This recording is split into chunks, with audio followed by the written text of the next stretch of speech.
Oke, assalamualaikum warahmatullahi wabarakatuh. Kita bertemu lagi di Nafas 7, ngobrol asik masalah seputar sales, masih bersama saya Kakak Bams. Tapi kali ini saya didampingi bukan lagi temanku yang paling ganteng, tapi temanku yang paling cantik. Masya Allah. Di tempat ini bertiga. Ya kameramennya nggak kelihatan. Oke, bisa perkenalkan dulu. Halo, perkenalkan saya Dwi Gusninda, bisa dipanggil Dwi. Jadi hari ini pertama kali nih Pak menemani untuk podcastnya. Nah, ini partner saya karena kali ini bintang tamu kita sangat luar biasa. Beliau punya jalan cerita yang keren juga, banyak hal yang bisa kita gali ke beliau. Singkatnya kepada beliau kita perkenalkan dirinya. Wah, baik. Terima kasih banyak Pak Bams. Adik atau Kakak For? Kakak For. Kakak For. Oh, Kakak For. Oke. Kakak For atas waktunya. Ya, izin memperkenalkan diri. Nama saya Fitra. Biasa dipanggil kalau lama kemarin di Urip itu sebenarnya lebih banyak dipanggil Papi. Papi. Oh, bagus. Papa Fitra. Iya, jadi Papi itu sebenarnya ada singkatannya, Pak. Jadi untuk beberapa orang yang tidak familiar, Papi itu agak aneh-aneh, Ki. Iya. Tapi itu ada historinya kenapa dipanggil Papi, karena ada pernah selesai namanya itu Rere. Karena dia belibet, Ki, katanya kalau dia bilang terus Pak Fit. Mending saya panggil Papi mi deh. Sudah jadi mi Papi. Makanya di Urip itu lebih dikenal dengan panggilan Papi. Iya. Tapi bukan Papi-papi yang lain. Iya. Dulu ada Mami. Oh, siapa Mami? Almarhum Pak Wayan. Oh iya. Oh iya, Mami Wayan. Iya. Okay. Baik, saya Fitra. Sekarang supervisor di Haji Kalamaros. Profil diri sudah berkeluarga. Sudah punya anak 4. Langsung benteng ya. Iya. Banyak yang iya. Ini titipannya Davi, Brian, Elsa, Sofia. Iya. Disebutkan ya. Iya, Kakak For. Anaknya 4. Sudah 4 benteng, iya. Mungkin apa lagi, Pak? Awal masuk. Ya. Oh iya, oke. Kalau untuk perkenalan nama itu di situ. Kalau awal pertama berkarir di Kala itu 2013 bulan 2 pertama kali bekerja di Kala Toyota. Iya. 2003 cabang. Cabang di Cokro, di sini. Di Becok. tempat ini. Oh, Iya. Yang dilahirkan ini cabang Cokro. Pulang ke tempat kembali. Kalau perusahaan pertama? Kala Toyota ini perusahaan kedua sebenarnya, Pak. Kedua. Iya, kedua. Jadi sebelum masuk di Kala itu sebelumnya kerja di Yamaha, iya. PT Surako Jaya Abadi Motor tepatnya. Iya. Sebagai? Saya dulu itu cerita dulu sebelumnya. jadi melenceng, Pak, ini melenceng. Karena dulunya saya itu teknisi, lahir dari teknisi. Oke, menarik. Iya. Teknisi di Yamaha. tadi. Iya, Yamaha. Atau bisa kilas sedikit lah. Waktu di Yamaha teknisi. Enggak juga meresteng. Sales. Jadi dulu waktu memang lulus SMK, Ya. Pas lulus SMK itu mau kuliah cuman ya terkendala di biaya lah. Memang tidak ada biaya untuk kuliah, jadi pas teman-teman yang lain itu melamar untuk ini mendaftar untuk kuliah, jadi yang saya lihat di jalan itu, saya lihat di Jalan Veteran itu ada tulisan Yamaha Engineering School. Yamaha Engineering School itu tahun 2018. Yamaha Engineering School namanya, yes, angkatan 2018. Nah, waktu itu saya lihat apa persyaratannya ini. Oh, ini bagian daripada sekolah, di mana kita kalau disekolahkan setelah lulus berprestasi bisa langsung kerja. Jadi poinnya dulu yang penting bagaimana caranya bisa dapat kerja dulu setelah lulus. Nah, karena memang waktu SMK dulu jurusannya juga otomotif, akhirnya saya mendaftar di Yamaha Engineering School 2018. Keterima, sekolah itu kurang lebih selama 6 bulan. 2018. 2008, sorry, ya. 2008. Itu 6 bulan sekolah di Yamaha Engineering School. Dan kebetulan waktu itu jadi lulusan terbaik, Pak. Keren memang. Tanda-tanda. Iya. Jadi lulusan terbaik, makanya langsung dikasih kesempatan bekerja di sentral Yamaha-nya. Langsung di Yamaha pusatnya. Yang lain, iya di Petarani. Iya.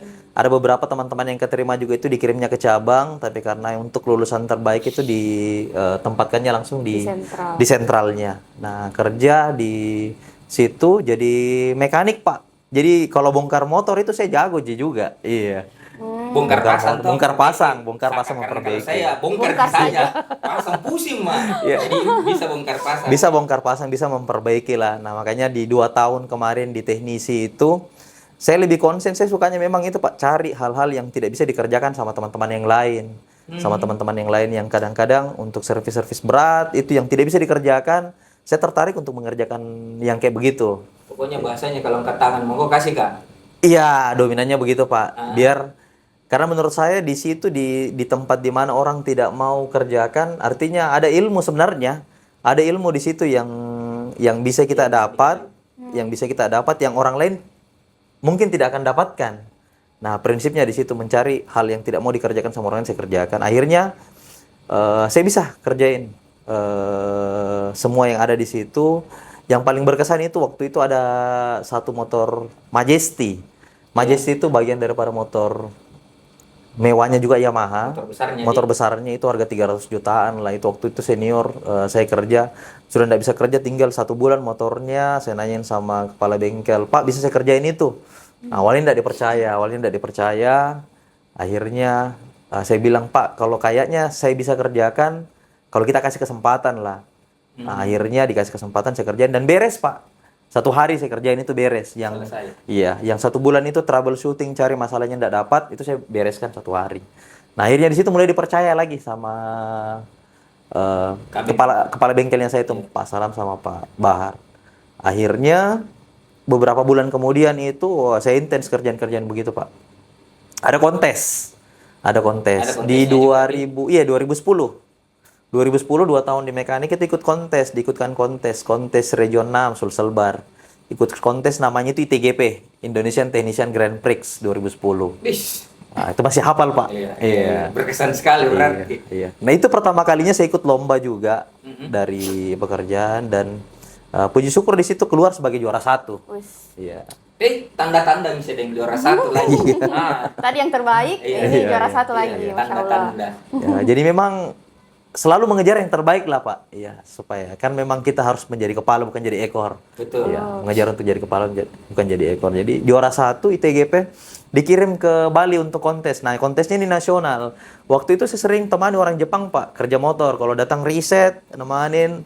Saya tertarik lihat caranya mereka untuk riset. Saya bilang bersihnya ini orang Jepang, even merokok saja, rokoknya dikantongi. Puntungnya dikantongin, ada tempatnya. Ya, saya bilang bagaimana caranya bisa kerja di Jepang, Di? Nah, ternyata dikasih tahu ada peluang untuk kerja di Jepang kalau juara 1 di nasional. Ini niatan awal. Jepang ini. Iya, niatan awal Jepang ini. Saya mau kerja di Jepang. Jadi dikirim ke Bali. Nah, itu pertama kalinya nih, Pak. Saya nikmati yang dibilang namanya naik pesawat. Pertama kali itu dibilang naik pesawat itu ya syukurnya dibawa sama prestasi. Lomba di Bali, ternyata nah ini salah satu sifat buruknya kita manusia kadang-kadang Pak. Kalau sudah terlalu merasa kayak dibilang bisa hal-hal kecil, hal-hal sepele itu tidak mau dikerjain Ki. Nah itu saya pernah lakukan juga. Itu kesalahan terbesar yang saya pernah lakukan juga dulu. Waktu kontes itu saya servis ringan Pak, hal yang sangat mudah sekali sebenarnya. Basic, paling dasar. Iya, paling dasar banget. Tapi tidak pernah saya kerjakan. Tidak bisa saya kerja. Karena kenapa? Kemarin saya selalu fokus untuk cari masalah-masalah yang besar. Saya lupakan masalah-masalah yang kecil. Nah, pas dapat problem servis ringan, angkat tangan saya di sana, Pak. Malu saya jadinya. Karena saya selalu bilang, bisa Kak kerjakan yang besar. Lebih daripada ini. Pas dikasih pekerjaan ringan, jadinya saya tidak bisa karena tidak terbiasa. Terlalu pandang enteng, pandang remeh. Akhirnya tidak juara, pulang, ya jujur kecewa lah, Pak. Habis itu pulang itu dipromosikan lagi jadi trainer Pak. Jadi sempat jadi trainer juga selama 3 bulan. Jadi bagi-bagi ilmu lagi nih. Iya, jadi apa yang dialami, apa yang dikerjakan selama jadi teknisi, kemudian bagaimana caranya bisa juara kemarin, itu jadi trainer selama 3 bulan di Yamaha Engineering School. Jadi gantian lagi. Kemarinnya diajarin, giliran kita yang harus mengajarin. Iya, untuk membagi ilmu lah Pak. Nah, 3 bulan di trainer, waktu itu ada pilot project pertama bagaimana caranya orang dari teknisi bisa juga untuk dipromosikan ke kepala cabang. Nah, saya masuk pilot project pertamanya itu. Tanda-tanda misalnya. Iya, pilot project pertamanya PT Suraku Jaya Badi Motor untuk melakukan riset itu. Saya diambil, dites, lulus, kemudian dipercayakan untuk jadi asisten kepala cabang dulu, asisten. Ya, jadi asisten selama 3 bulan di Sentral Yamaha, habis itu dipercayakan jadi kepala cabang. Terakhir pegang 3 cabang itu Pak, di Antang, Yamaha Ribu Rakne, dan keluar di Masjid Raya. Nah, di situ saya ketemu sama belahan jiwaku. Iya. Benten misalnya. Nah, akhirnya ketemu sama istri, calon istri di situ. Iya, calon istri di situ, Mas calon istri. Akhirnya memutuskan resign waktu itu. Resignnya itu sebenarnya karena diajak juga. Akhirnya diajak, diperkenalkan. Saya sebelumnya tidak pernah kenal yang namanya, jangankan Kala Toyota Pak, Kala Group aja tidak pernah kenal dulu. Akhirnya diajak sama mantan atasan saya kemarin di Yamaha itu, Pak Ariandi Kaimudin. Oh iya. Ya, Pak Ariandi Kaimudin. Jadi kenapa bisa sampai diajak Kala juga, karena beliau yang memperkenalkan. Masih di Kars berarti ya? Masih di Kia waktu itu. Kia waktu itu. Ya, Kars. Jadi resign, melamar di Kia, di interview sama Pak Zainal Mahasin. Jadi melamar di Kia? Melamar di Kia, Pak. Bukan di Kala. Berarti di Kia dulu. Di Kia. Okay. Nggak kenal namanya Kala Toyota dan tidak pernah kepikiran sama sekali untuk bekerja di namanya di Kala Toyota. Okay. Taunya Kia. Kia. Melamar di Kia. Tapi pada saat di interview sama Pak Zainal Mahasin, ditanya, ini kamu serius? Karena CV-nya dilihat. Waktu itu rekrutmen ada sekitar 100 orang, Pak. Itu untuk posisi apa pada saat itu, Pak? Sales. Oh, okay. Iya. Melamar untuk posisi sales, turun jadi sales kembali. Ada sekitar 100 orang yang mendaftar karena memang dulu proses rekrutmen agak susah sekali memang. Ada 2 orang yang ijazahnya itu cuma ijazah SMK. Saya dan salah satu teman saya itu namanya Guntur. Yang lainnya ijazah? S1 okay. semua. Menarik Pak. Terus? Tapi karena punya pengalaman kerja, dipanggil interview sama Pak Zainal Mahasin waktu itu Pak. Interview ditanya, ini serius kamu mau jadi sales? Dimana sebelumnya ini kamu kepala cabang? Ya. Mau jadi sales. Nah, waktu itu saya cuma jawab begini, Pak. Sama Pak Zainal, saya bilang, Pak, menurut saya tidak downgrade sini, Pak. Malah naik. Kenapa kamu bisa bilang tidak downgrade, malah naik? Kan dari roda 2, Pak, ke roda 4. Harusnya naik, Pak. Naik rodanya, Pak. Iya. Rodanya naik. Dari sisi positif itu, Pak ya. Oke. Iya. Jadi rodanya naik dari roda 2 naik ke roda 4. Jadi kan tidak downgrade. Ya, akhirnya nunggu panggilan lagi. Pas panggilan interview user, dipanggil ke sini, Pak, di Cokro. Jadi melamar ke Kars, panggil interview di Cokro. Tanda-tanda. Iya. Dipanggil interview di Cokro, di interview sama Pak Haji Wahab Ramli, dibawa. Nah, itu ditanyain lagi.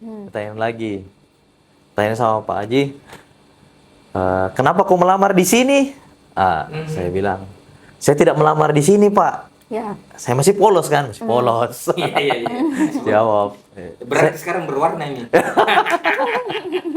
Saya tidak melamar di sini, Pak. Saya melamarnya di Kia. Oh, jadi ditanya kenapa melamar di Kia? Karena saya ada mantan atasan di sana, Pak, yang kerja di sana, jadi mau masuk di sana. Oh, begitu. Di sini tidak bisa kalau mau kerja karena ada yang kenal-kenal. Yeah. Nah, sekarang ini lamaranmu, saya kasih pilihan, mau kerja, masuk kerjanya sales di Cokro, atau saya tolak nih lamaranmu. Karena waktu itu saya butuh pekerjaan, jadi ya saya harus terima. Saya bilang ya, wah saya terima kalau begitu, Pak. Akhirnya saya masuklah di Cokro, jadilah sales Cokro, Pak. Begitu. Sales di Cokro ini. Iya, Kala Toyota Cokro. Menarik nih, Pak. Tadi kan sebenarnya pengalamannya lebih ke teknisi, terus ke kepala cabang. Nah, ini terus pegang sales gitu, Pak. Nah, itu waktu awal memutuskan, saya bisa nih jadi sales, itu apa yang mendorong sebenarnya, Pak? Karena kan kalau sales itu cukup berbeda tuh. Karena harus ketemu orang yang sebelumnya mungkin ketemu mesin dan lain-lain. Itu apa yang mendorong, Pak? Motivasi terbesar. Hati-hati, tajam. Ya iris gini. Iya. Sebenarnya kalau untuk jujurnya waktu itu lebih kepada saya butuh pekerjaan. Oke, itu yang pertama. Awalnya saya butuh pekerjaan. Saya sudah resign, saya sudah memutuskan untuk resign, saya butuh pekerjaan. Nah, kenapa saya mau untuk posisi sales? Karena waktu itu saya lihat saya diajak diinformasikan kalau sales itu bisa dapat penghasilan lebih lah. Ya, Kita ya. yang kita yang bisa atur tahu kapan waktu kerjanya dan seberapa besar penghasilan yang kalian bisa dapat. Nah, itu salah satu hal yang menarik Ki, di awal. Nah, tapi meskipun di awal saya bilang betul-betul sebenarnya kosong ini. Karena kalau kerja mesin bisa, kalau ketemu orang dulu enggak juga. Karena kan enggak langsung ketemu orang ketika kita kepala cabang juga. Nah, akhirnya saya memutuskan untuk masuk karena pemikirannya awalnya adalah saya butuh pekerjaan, dan kedua ya diinformasikan kalau di sales itu bisa dapat lebih lah. Kalau kita mau bekerja lebih tentunya juga. Selama kita mau kerja lebih kita bisa dapat lebih. Akhirnya tertarik. Seperti itu. Jadi artinya karena butuh, Iya. tapi imbalannya sesuai dengan apa yang kita kerjakan. Tapi kalau friends, yang perlu kita garis bawahi itu tidak mudah. Mentalnya itu luar biasa. Saya sudah jadi kacap, terus melamar, pindah jadi sales. Pun kalau saya kacap mau berpindah ke roda 2 sebagai kacap itu mudah Ji. Tapi mengambil keputusan besar berpindah ke otomotif roda 4 jadi sales, walaupun awalnya butuh, tapi itu butuh mental yang besar. Nah, artinya ketika sudah memutuskan sesuai jika sesuai dalam artian seperti ini. Bagaimana ini awalnya kita masuk di kala ini ya sesuai ekspektasi. Ketika saya bekerja sebagai atasan kemarin di roda 2, jariku masih menuju betul Pak. Ini tadi kan kita yang bekerja diajar. Nah, masuk di kala sebelumnya menunjuk, habis ini kita yang ditunjuk. Itu kendalanya itu atau apa lagi cerita menarik di belakangnya? Awal pertama sales itu Pak, saya itu letting itu keterima, habis interview itu keterima ada 7 orang. 7 orang itu sampai hari ini bertahan tinggal berdua Pak. Saya dengan teman baik saya itu yang di Polman. Ilo, kakak Ilo. Dari 7 tinggal 2 saat ini. Tinggal 2 saat ini yang masih ada sampai hari ini. Nah, awal pertama kerja itu tidak mudah sebenarnya teman-teman. Tidak mudah. Ini buat teman-teman juga yang mungkin masih magang ataupun JSE yang kadang-kadang nggak tahu mau ngapain. Nah, awal pertama kerja itu bulan pertama itu dari 7 orang itu 5 menjual, 2 tidak, termasuk saya sendiri, tidak jualan di bulan pertama. Bulan kedua itu 6 orang jualan, 6 orang jualan, 1 tidak, dan itu saya mami sendiri. Berarti 2 bulan sampai pertama 2 bulan nggak pertama ada jualan? Nggak ada jualan sama sekali. Di bulan kedua tinggal kita belum jualan. Tinggal saya belum jualan, jadi bayangkan bisa bayangkan begitu tekanannya Pak Agus. Dan Bu Indri pada saat itu waktu kolaborasinya nih Pak. Kolaborasinya. Gile-gile. Jadi 2 bulan pertama itu enggak jualan betul-betul.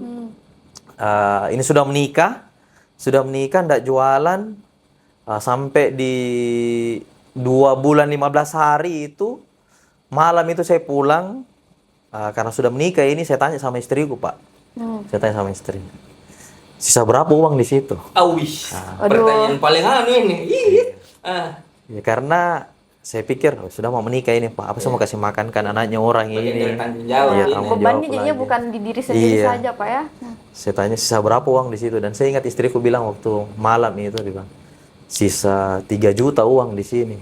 Bah, sebelum mati ini sisa 3 juta uang. Nah, waktu itu saya peluk istriku, menangis menangis juga saya waktu itu. Habis menangis itu saya bilang sama istriku, hektar kan mak brosurku dulu, bantu saya hektar brosurku. Ini sudah 2 bulan 15 hari.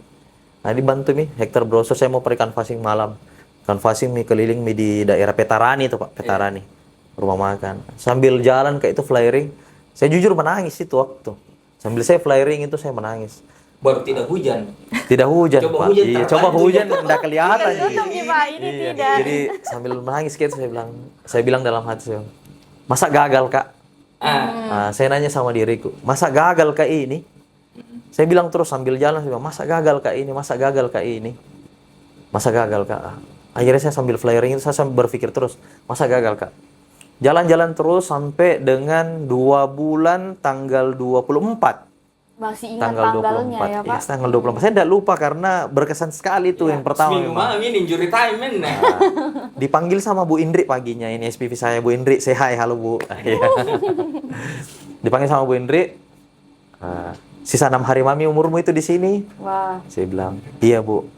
Jadi bagaimana nih kalau kau tidak jualan? Waktu itu masih kencang pak, tidak jualan 3, langsung harus out. Iya. Dipanggil sama Bu Indri. Saya cuman bilang sama Bu Indri, Bu tolong kasih saya kesempatan untuk selesaikan dengan baik Ki.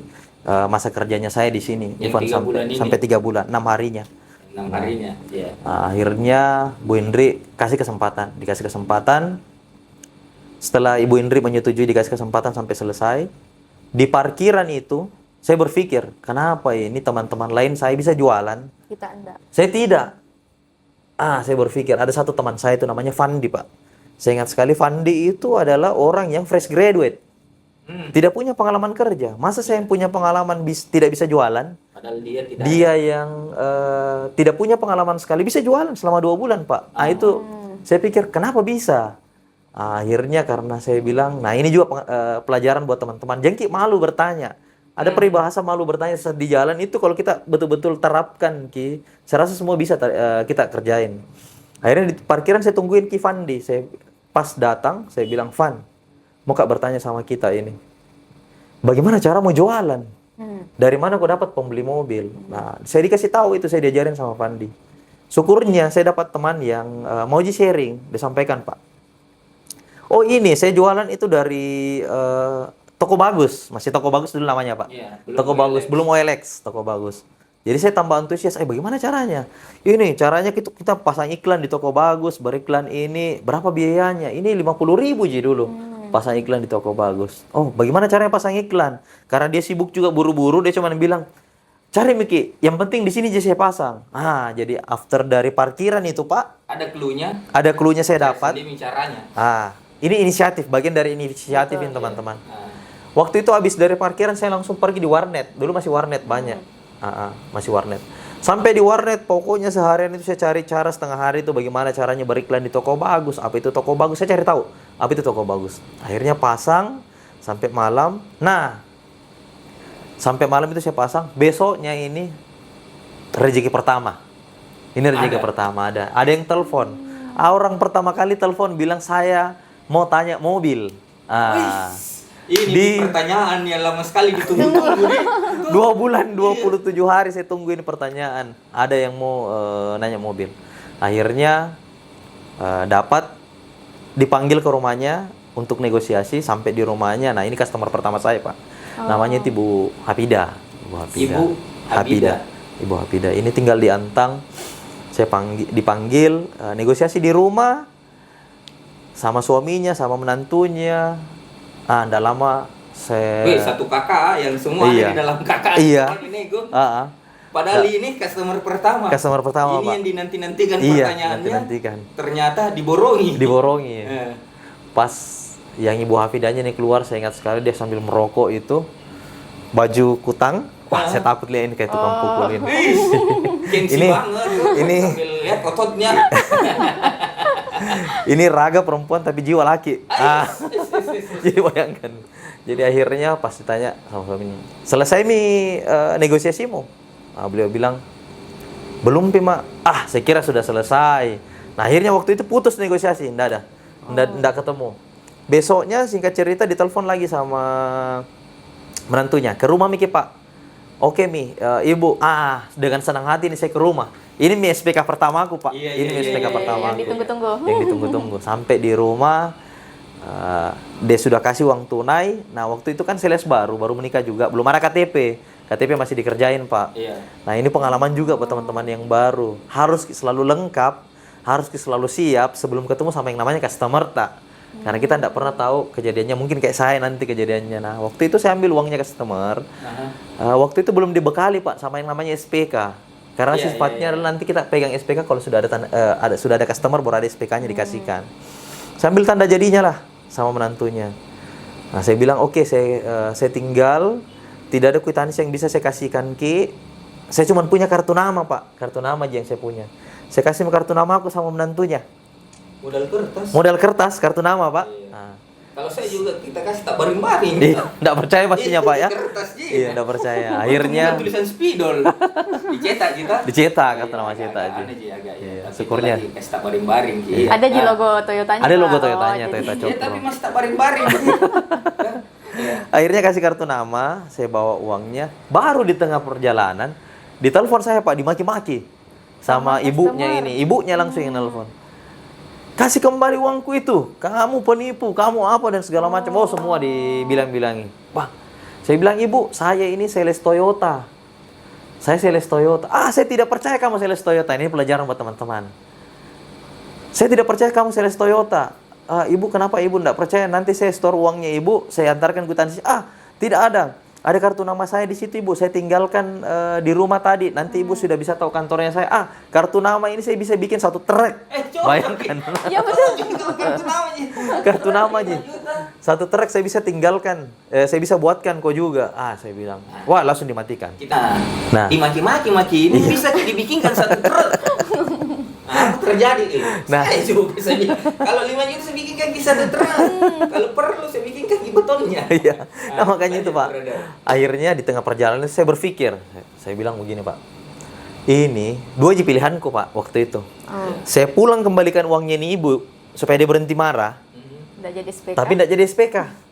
Ataukah saya paksa saja ke kantor, saya bikinkan SPK, saya ambil kwitansi, saya antarkan, dan sudah pasti saya dimaki-maki juga iya. Dengan resiko juga. Resiko juga. Artinya sama-sama jadi maki nih. Iya. Sudah pasti sama-sama jadi marah. Ya. Saya ambil resiko yang kedua saja. Yang berpeluang jadi SPK. Yang berpeluang jadi SPK Pak, karena saya butuh Pak. Ini umur tinggal 4 hari nih. Tanda-tanda ini mental sales. Iya. Ini umur tinggal 4 hari. Saya ke kantor, saya store, saya lapor sama Bu Indri waktu itu, dibikin kwitansi, saya balik, saya antarkan ke rumahnya. Nah, baru sampai di depan rumah, saya baru dilihat turun dari motor, itu langsung sudah 1 jam Pak, 1 jam lebih. Diomelin. Itu kan kalau Iya. kaset. Iya. Kusut kaset astaga. Jadi itu betul-betul saya dimaki apa dan segala macam. Saya baru mau menjawab, ibu ini tidak, enggak bisa. Wah, akhirnya mulai belajar. Jangan dulu bicara. Belum waktunya nih, belum waktunya. 3 kali saya coba menyelah begitu ketika dia marah. Enggak bisa. Wah, sudah saya diam nih. Jadi 1 jam lebih itu Pak, betul-betul saya dimaki-maki, saya dimarah-marahin gara-gara orang ini enggak percaya sama saya. Orang ini enggak percaya kalau saya sales Toyota. Akhirnya sampai dia betul-betul capek. Di titiknya nih. Di titiknya Mi ya, sudah di titiknya Mi nih Pak, capek Mi, habis Mi semua dia bilang ini. Tidak ada yang bisa dibilangin Kak lagi. Karena waktu itu memang keras Ki, sampai suaminya pun dimarahi. Mungkin 390.000 kata nih perempuan Kak. Lebih, Pak, lebih, Pak. Habis mijatanya tuh. Ya. Habis Mi. Akhirnya dia capek. Dia teriak lah sama menantunya, ambilkan saya air minum. Momen haus ini. ternyata. Iya. Momen ini, ambilkan saya air minum. Habis dia minum, dia duduk. Saya langsung habis dia minum dia duduk, saya kayaknya agak tenang ini. Jadi saya bilang sama dia, ibu boleh saya bicara sambil nada diturunkan pastinya Pak. Karena kita sudah tahu orang sudah marah, kita harus turunkan nada, tidak bisa kita lebih keras. Akhirnya dia mulai cooling down, dia bilang, apa yang kamu bilang? Bilang mau aku sekarang. Jadi waktu itu saya bilang, ini ibu yang saya tangkap dari tadi, 1 jam lebih marah. Wah ini dominan sekali ini orang. Nggak bisa kita tentang, nggak bisa saya tentang ini. Tapi saya tahu, meskipun dia keras, biar bagaimana perempuan Ji Pak. Ada sisinya. Iya. Oke. Nah ini bagian daripada yang kalau sekarang yang mungkin saya paham, ini bagian daripada melihat kelemahannya customer. Tanda-tanda. Bagaimana caranya kita lihat kelemahannya. Akhirnya saya lihat, intinya dia perempuan deh. Itu Ji. Nah, waktu itu juga, kebetulan memang istri hamil nih. Hamil. Nah, jadi kata-kata pertama waktu saya bilang, ibu boleh saya bicara. Begitu dia izinkan, saya cuma langsung bilang sama ini ibu, saya bilang, ibu, mohon maaf Kak ini atas kesalahanku. Tapi satu aja yang saya mau bilang ibu, istriku juga di rumah lagi hamil. Jadi apapun yang saya kerjakan, apapun yang saya lakukan, saya tahu aja balikannya nanti kemana ibu. Saya tahu aja akan kemana hasilnya juga. Dan saya tidak mau itu terjadi sama calon buah hatiku. Sudah, duduk langsung dia. Dari tadinya itu minumnya berdiri. Iya. Duduk Pak. Langsung duduk. Saya bilang aja menama. Macu ini barang. Iya, menama ini. Menama ini. Ibarat ini kata-katanya ya, menama ini toh. Duduk. Begitu dia duduk, ya dia bilang oh begitu. Begitunya keluar nih, saya jelaskan nih Ibu Tabe, minta maaf ini kwitansi tak saya kasihkan Ki. Ini nama kantorku, Jalan Hos Cokro Minoto. Uang masuk tak sekian. Saya jelasin, baru bisa saya jelasin ini Pak. Kalau ibu masih kurang yakin sama Fitra, ayo Bu sama-sama Ki ke kantor. Saya temani Ki Ataukah kalau ibu masih tidak yakin juga lagi, besok pagi sama-sama kita juga ke kantor ibu. Ibu maunya yang mana, saya temani ibu. Akhirnya dia cooling down, dia langsung cuman bilang begini. Wah, menghela nafas lagi dia, Pak. Menghela nafas lagi, sebenarnya menambah ini ya. Akhirnya dia bilang, oke, tapi karena dominan. iya, dominan, dia tidak mau tunjukkan juga, Pak. Akhirnya dia bilang, jam berapa Pak Le besok saya bisa ke kantor? Menambah ini. Dominan memang, tapi nggak mau mengalah. Iya, nggak mau mengalah. Nggak bisa Pak dikalah. Iya. Jam berapa Pak Le besok ke kantor? Oh ibu, kalau mau datang jam berapapun saya ladeni ibu. Tapi di kantor besok jam 8 pagi itu saya sudah ada. Nah akhirnya saya janjian jam 10. Jam 10 pagi besok, akhirnya ke kantor. Ke kantor, ketemulah sama ini ibu. Pas lagi urus tambahan dana di kasir. Ketemu sama namanya Pak Mustari. Senior Pak, kemarin senior. Ketemu Pak Mustari, ternyata keluarga Pak, keluarga ini. Keluarganya Pak Mus ini. Saya hai lah sama Pak Mus. Tapi ini Bu cuma langsung bilang begini sama Pak Mus. Pak Mus, event kita keluarga, saya minta maaf lah, saya sudah percaya sama ini anak. Yang tadinya 2 album. 2 album Pak. Langsung Percaya hasilnya 2 album. Itu nih teman-teman. Jadi kalau ada yang marahi sampai 2 album, bikin hasil akhirnya dipercaya gitu. Iya, betul. Nah, akhirnya itu pas tambahan dana itu baru ibunya juga langsung minta maaf, Pak. Di situ dia bilang, "Saya minta maaf, Dek. Nah, kemarin saya sudah kelewatan batas." "Oh, enggak apa-apa, Ibu. Enggak apa-apa, Ibu." Saya cuma bilang itu. "Enggak apa-apa, Ibu. Cuman kata-katanya itu Ibu yang bikin saya kemarin sempat cari dia juga." Tapi percaya mau Dek, saya itu kalau sudah marah-marahi orang, tapi ternyata itu orang benar jadi tonji itu nanti. Macu lagi saya bilang, terima kasih banyak Ibu, kita doakan Kak ini, Ibu. Tanda-tanda ini, tanda-tanda. Iya, saya bilang terima kasih banyak Ibu, kita doakan Kak ini kodong Ibu. Saya bilang, iya deh, betul ini, saya serius ini. Saya itu kalau sudah marahi orang, tapi itu orang ternyata orang benar tidak enaknya dia bilang ini Pak, salah Kak marahi orang. Iya, dominan kata. Ya, salah Kak marahi orang. Akhirnya waktu itu jadi nih, proses pembelian pertama oke jadi. Nah, besoknya dapat lagi 1 customer Pak. Nah ini customer kedua saya. Customer kedua. Harus kejar 3. Kejar 3. Nah, itu juga masuknya lewat OLX yang tadi Pak. Sama, itu masih OLX. Itu masih OLX juga. Dapat customer kedua jam setengah 11 malam. Itu saya dapat telepon dari Pak Wayan, namanya juga Pak Wayan. Pak Wayan, boleh saya ketemu Pak? Itu dia bilang, boleh saya ketemu Pak, rumah di mana? Saya bilang, di tanggal 27. Tinggal 3 hari nih Pak, tinggal 3 hari umur. 26 ketemu sama Ibu Hafida. Iya. Malamnya itu ketemu sama Pak Wayan. Pak Wayan datangi rumahnya setengah 11 malam. Itu saya negosiasi di rumahnya karena saya niatkan. Akhirnya jadi. Pemesanan. Malam itu jadi Pak. Jam 12 malam itu baru dikasih keluar uangnya. Demi ya, karena saya tidak mau pulang Pak kalau tidak dapat uang. Karena ini umur di ujung tanduk ini. Ini umur di ujung tanduk, tinggal 4 hari kerja. Akhirnya dipercayakan sama Pak Wayan, dikasih tanda jadi, berproses, akhirnya jadi DO yang kedua. Itu sudah tanggal 31, agak lama berproses di Pak Wayan. Tanggal 31 enggak ada nih, habis waktuku Pak. Habis waktuku. DO ku cuma tutup 2. Targetnya 3. Tanggal 1-nya dipanggil lah menghadap sama Mami Indri. Panggil menghadap sama Mami Indri, panggil. Jadi DO cuma 2, bagaimana ini? Saya bilang, "Bu, tolong kasih saya kesempatan. Saya minta perpanjangan waktu." Nggak ada kesempatan. 3 bulan waktu kau sudah habiskan. Nggak ada kesempatan. Saya bilang, "Bu, 6 hari terakhir kemarin, saya baru tahu bagaimana caranya menjual." Baru dapat feel. Iya, baru dapat feel-nya, baru tahu bagaimana caranya menjual. 2 bulan memang kemarin saya nggak tahu, Bu. Nah, ini saya baru tahu. Nah, akhirnya sama Bu Indri dikasih kesempatan. Oke, saya kasih perpanjangan waktu 1 bulan, tapi saya minta bulan ini kamu harus jual 3. 3 bulan tadi, saja ini. Kamu tadi 1 dikasih lagi 3. Kasih 3. Tapi kita terima. Jadi saya bilang, iya Bu, saya terima Bu. Saya akan kejar jualan 3. Nah karena saya sudah tahu caranya dan saya itu tadi, saya mau bertanya sama teman-teman yang lain. Saya pikir saya sudah dapat masukan dari Fandi bisa jualan lewat ini. Nah saya coba bertanya lagi dari yang lain. Dari mana kalian bisa dapat jualan? Nah diajarilah, dapat kakak senior juga kemarin di Cokro bagus-bagus Pak.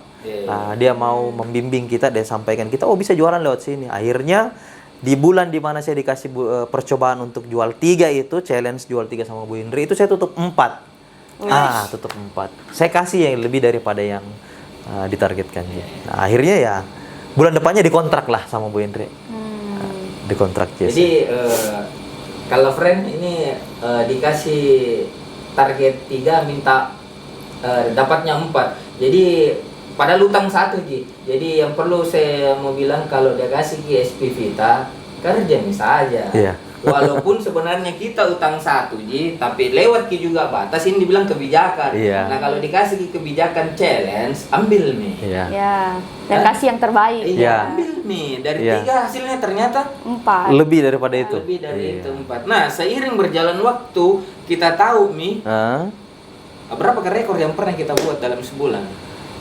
Kalau rekor jualan terbanyak itu pernah sampai 13, Pak. Sebulan. 13. Sebulan. 13. Itu Desember tahun 2000 berapa saya lupa lagi. Nah, pokoknya Bulan sampai Desember. 13. 13. Nah, bayangkan dari 2 bulan 2 bulan 24 hari nih. Iya. Tidak ada jualan. Tidak ada jualan. Pas ditahu mi caranya Bisa 13. Bisa jualan Jualan sampai 13. 13. Ya. Karena kita mau upgrade, kita cari cara-cara yang baru lagi. Nah, sama kayak dulu waktu yang kayak di kerjain ki yang orang lain tidak mau kerjakan. Ambil peluang di setiap kesempatan yang orang lain tidak melihat. Karena kenapa saya bisa sampai jualan sampai 13 waktu itu? Karena itu hampir semua memang pola kerja saya kerjain, Pak. Hampir semua pola kerja saya kerjain. Yang awalnya itu saya tidak tahu sama sekali yang namanya website. Itu pertama kali saya kenal website itu karena dipanggil developer website itu dipanggil sama teman saya, bukan saya, dipanggil sama Pak Herman Mustafa. Itu di belakang di Cafe Logi saya ingat juga itu dipanggil sama Herman, developer website. Cuman karena maunya instan, akhirnya tidak jadi deal sama dia. Tapi saya lihat ini sebuah kesempatan, Pak. Ini kesempatan yang tidak diambil. Ada pintu yang belum dibuka. Iya. Ada kesempatan ini. Ini menurut saya ini menarik ini. Yang tidak diambil sama orang lain, saya ambil kesempatan itu, Pak.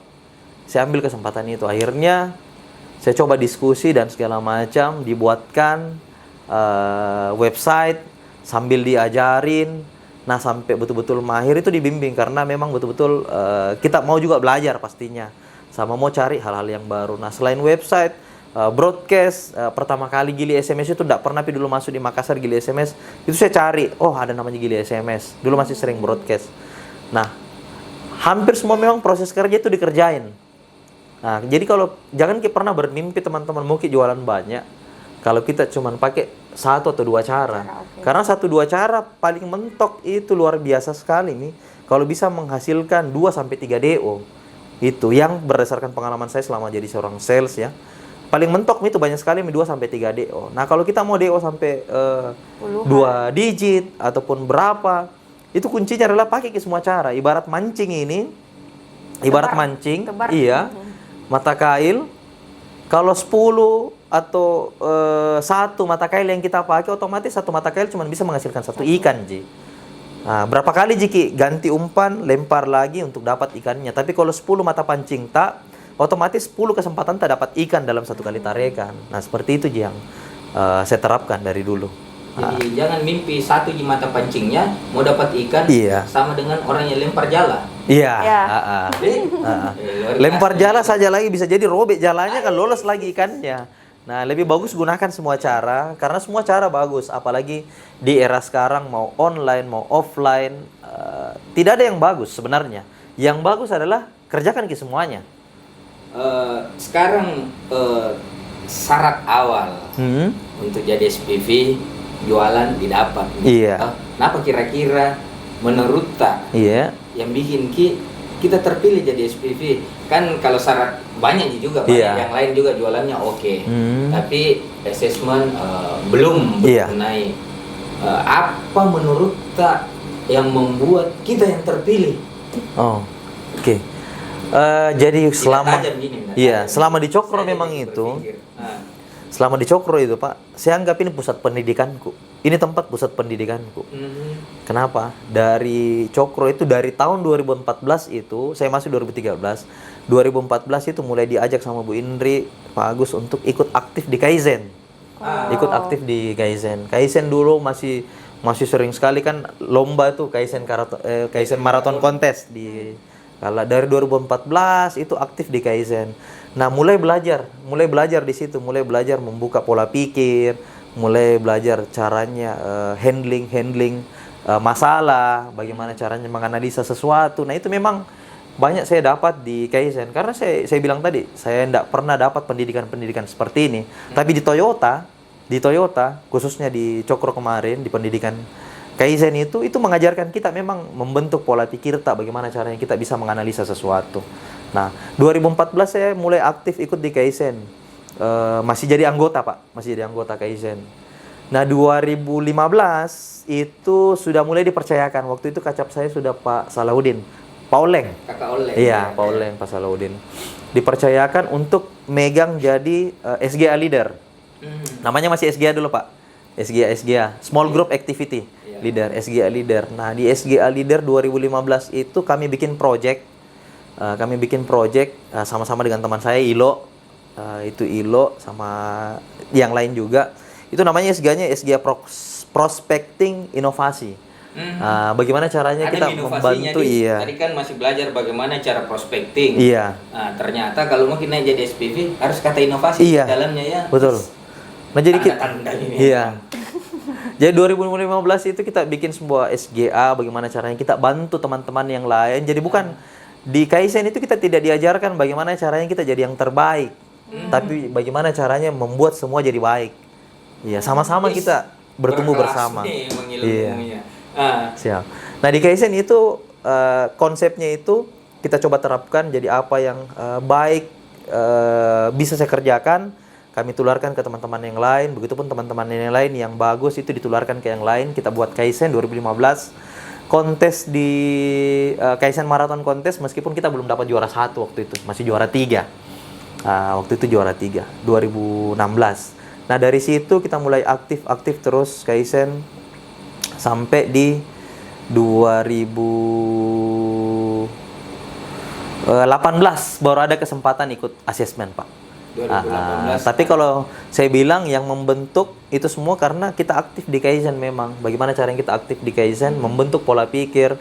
Akhirnya kita tahu caranya memanage teman-teman. Karena di level SPV yang sekarang juga kan lebih kepada manajerial, bagaimana caranya memanage teman-teman semua, manajemen waktu. Nah itu semua sebenarnya ada di Kaizen kemarin Pak, seperti itu. Jadi selain kalau sudah jadi salah satu maki yang terbaik, itu tidak serta-merta mengantarkan ke tangga berikutnya kalau tidak berbeda Warnata. Jadi bedanya Warnata adalah beliau ini ikut ke Kaizen supaya di antara semua warna merah, saya yang hijau. Iya. Jadi langsung mata hijau. Satu juga Pak yang saya tangkap tadi, yang tadi kata-katanya kalau memang kita harus jadi yang terbaik, tapi juga merangkul teman-teman yang lain supaya ikut bertumbuh bersama. Jadinya timnya kompak dan juga hasilnya jauh lebih baik kalau saya nggak fokus di diri sendiri. Iya, benar. Itu yang tadi saya tangkap juga. Nah, kesimpulannya dia tangkap ini nggak pakai kail, pakai jala. Pakai jala. Jadi langsung banyak. Langsung banyak tadi dia tangkap. Ada lagi mungkin kan? Yang mau ditanyakan? Mungkin saya ini sih Pak, yang tadi kan pada saat di awal bulan pertama itu kan nggak jualan. Nah, mungkin pesan-pesan juga buat Kak Lafren atau buat teman-teman sales di awal itu sebaiknya apa yang harus dihindari dan apa yang harus dilakukan supaya misalnya tadi targetnya itu tidak ngejarnya di akhir waktu, tapi memang udah aware di awal, oh ini yang harus saya lakukan. Yang itu sebenarnya Pak, mungkin ada pesan-pesan buat teman-teman. Buat teman-teman yang masih posisi magang mungkin ataupun JC yang belum jualan sampai hari ini, ataupun yang baru mau cari pola, mau cari passionnya, itu paling bagus memang begini, jangan malu bertanya. Itu yang paling pertama dulu, jangan malu bertanya, karena kadang-kadang itu tidak mau kita tahu. Jadinya tidak ada yang bisa kita kerjakan karena kita tidak tahu. Nah kalau tidak tahunya ini bertanya Ki. Nah jangan pernah malu bertanya apa yang bisa kita kerjakan. Kalau tidak bisa kita kerjakan, coba kita cari caranya. Bagaimana cara yang bisa dikerjakan? Entahkah itu kita kolaborasi dengan teman, belajar kita sama-sama. Atau kalau misal kayak contoh nih, yang paling dominan saat ini yang kejadian, semua ayo online di sekarang ini, di eranya sekarang. Ayo semua online. Nah banyak tuh yang menggerutu, nggak tahu kah saya Pak, nggak tahu kah pasang iklan, nggak tahu kah ini, nggak tahu kah ini. Jangan susah, cari ke orang yang bisa berdayakan Ki. Berdayakan Ki itu sama halnya ketika saya pertama kali kenal yang namanya website. Kenapa saya bisa jualan banyak itu terbantu dari web, Pak. Dari web, digital marketing. Itu awalnya nggak tahu apa-apa sama sekali. Tapi karena di awal, ya saya harus berani. Cari orang yang bisa, berdayakan. Setelah itu jangkit juga kepikiran, zona nyaman itu adalah ketika biarin dia ngurus deh. Saya bayar saja. Itu salah juga kadang-kadang. Lepas tangan. Bayangkan ketika orang itu tidak setia lagi sama kita. Dia bisa pindah ke sales-sales yang lain. Nah, yang saya lakukan waktu itu adalah di samping sebelum waktu saya tidak tahu apa-apa, saya berdayakan orang. Saya minta dibantu sama orang. Saya bayar. Kurang lebih seperti itu saya bayar. Sambil saya belajar, Pak. Sambil saya belajar untuk ambil alih semua yang dikerjakan ini. Begitu dia tahu, berarti posisinya saat ini adalah saya sharing sama dia. Bukan lagi saya bergantung sama dia, tapi posisinya saya saling ketergantungan. Kadang-kadang dia pun juga bertanya sama saya, kalau kondisinya di otomotif bagaimana sekarang? Saya nanya sama dia lagi, saya kasih tahu sama dia lagi. Jadi kami, itu tadi yang saya bilang, bagaimana caranya kita saling menguntungkan, simbiosis, tumbuh sama-sama. Iya, seperti itu. Jadi kalau hari ini belum bisa jualan, coba kita cari passion tak. Jangan kita stagnan, nggak bisa Kak. Karena hal itu pernah juga saya alami, pernah saya rasakan. Ya waktu saya bilang tadi, masa gagal kayak ini? Masa gagal kayak ini?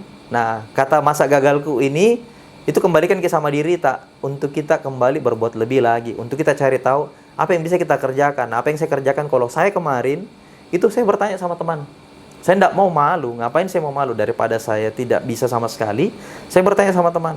Kalaupun hari ini teman-teman kadang-kadang ketemu, Pak seniorku itu kalau ditanya Pak itu kan penyakit lama.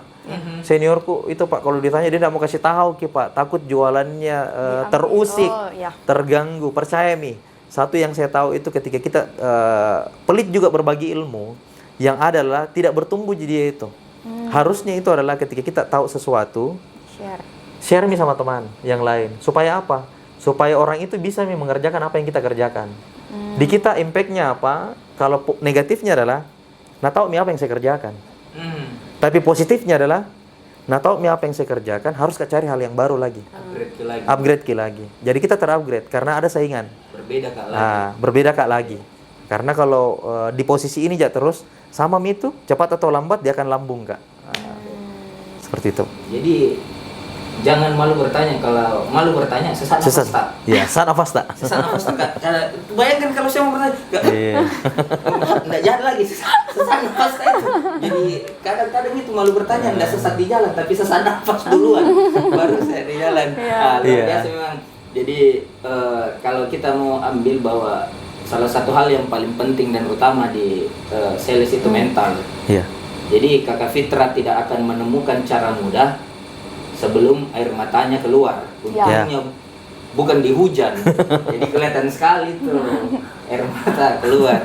Nah, brother, sekarang kalau harus kan ini mungkin 2013 ke 2024 berapa tahun itu? 12 tahun. 12 tahun otomatis generasi sales berbeda, generasi customer berbeda, cara kerja pun berbeda. Nah, apa yang paling penting sekarang buat anak-anak Kak? Kalau yang paling penting saat ini menurut saya, generasinya sekarang itu harus memang upgrade. Nggak bisa ketinggalan. Nggak bisa tolak perkembangan zaman. Teman-teman sales yang lama, yang mungkin sampai hari ini masih ada dengan pola-pola yang lama, suka tidak suka, harus coba cara yang baru. Nggak bisa tolak itu. Nah, itu kembali lagi yang saya bilang tadi. Penyakitnya itu selalu kata-katanya cuma di situ, jatuhnya. Nggak tahu Kak, nggak bisa Kak. Kalau nggak tahu kan nggak bisa, coba cari, lihat siapa yang bisa dan siapa yang tahu. Kalau itu teman sales bertanya kembalinya di situ lagi. Bertanya kalau nggak bisa, berdayakan orang. Tapi yang saya bilang tadi kembali lagi, berdayakan orang, jangan bergantung sama dia. Nah, itu juga yang masalah lagi kalau jadinya ketergantungan sama orang ini. Someday orang itu tidak ada, nggak bisa ngapa-ngapain kita. Nah, memang harus pada saat di prosesnya itu harus bisa saling berkolaborasi nantinya. Seperti itu, Pak. Ya.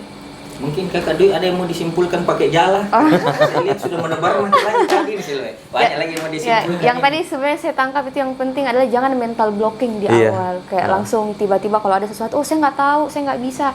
pasti ada jalannya. Iya. Caranya bertanya, jadi jangan malu bertanya, jangan diblok mentalnya di awal, karena segala sesuatunya kalau ada masalah ya pasti ada solusinya. Tinggal kita mau cari atau enggak, Iya. gitu ya Pak. Oke.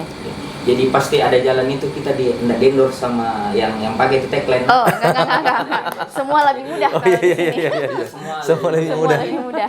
Selalu ada jalan itu menunjukkan bahwa lebih mudah. Semua Iya. lebih mudah Iya. di Betul. kala Toyota. Kalau Toyota. Nah, kalau friends kayaknya waktu sudah hampir nih sejam, luar biasa. Nggak kerasa. Tidak terasa. Karena narasumber yang luar biasa, bagaimana beliau ketika cooling down dalam artian kacap Kak, terus masuk Kak jadi sales, itu beliau selalu masih berpikir positif. Ya. Saya tidak downgrade ki diriku, tapi saya upgrade ki dari roda 2 Ke menjadi roda roda 4. 4. Iya. Padahal ketika bekerja bukan roda 2, roda 4 yang ada, tapi organisasi. Iya. Nah, dia ambil di roda 4-nya. Iya. Itu yang pertama. Terus yang kedua, yang tadi dijala sama Kakak Dwi, jangan mental block. Tidak ada kata tidak bisa, Ya. dan Tidak tidak ada tahu. kata tidak mungkin. Selalu ada jalan. Pastikan ki sampai menit terakhir tidak berkibar bendera putih tak. Iya. Ya kan di tanggal 24, masih nol. Iya, Iya. betul. Sementara harus ke target 3, ternyata ada jalan terbuka. Nah, yang kita tidak sadari adalah jalan yang membuka itu semua adalah ketika istrinya hater. Ya, itu jalan yang membuka, teman-teman. Ya, ada doa istri di belakang yang membuat lelaki ini jadi sukses. Betul. Tapi masih ada mimpi ke depan, Iya. ya kan? Masih Pak, masih. ada, masih dikejar. Masih pasti. Ya, kami berharap tim LC bisa mendukung mimpi ke depannya. Amin. Beliau, Amin. yang perlu kita pelajari bahwa itu tadi, beliau sebenarnya sudah ada di posisi kepala cabang, manage orang, tapi tetap mau turun ke bawah, belajar sesuatu yang menurut beliau hal yang menarik. Iya. Oke? Jadi, bagaimana Kakak Dwi? Ada lagi atau kita tutup nih? Kita tutup, saya rasa sudah cukup Pak Bams untuk Oke. hari ini. Terima kasih banyak sharingnya Pak Fitra. Terima sangat, kasih, Kakak For. insightful. Kakak For ya. Kakak For. Tiba-tiba saya jadi Kakak Iya, For. iya. Saya memang gitu, kalau orang nama Dwi saya tahu dia anak ketiga. Iya. Mamanya enggak mau orang tahu dia anak kedua atau apa. Kakak For. Oke. Ya. Ada yang mau disampaikan sebelum closing? Untuk teman-teman sales, Iya. untuk teman Pamungkasnya ini. sales yang masih berjuang sampai hari ini, jangan patah semangat. Selalu ada cara lah dan selalu ada jalan. Tinggal kita temukan dan cari jalannya itu, dan jangan ada kata menyerah. Selesaikan apa yang sudah kita mulai sampai akhir. Oke, dari saya cukup Pak. Oke, selesaikan Ki sampai akhir. Kita tutup nafas ke-7. Sampai ketemu di nafas berikutnya. Assalamualaikum warahmatullahi wabarakatuh. Waalaikumsalam warahmatullahi wabarakatuh.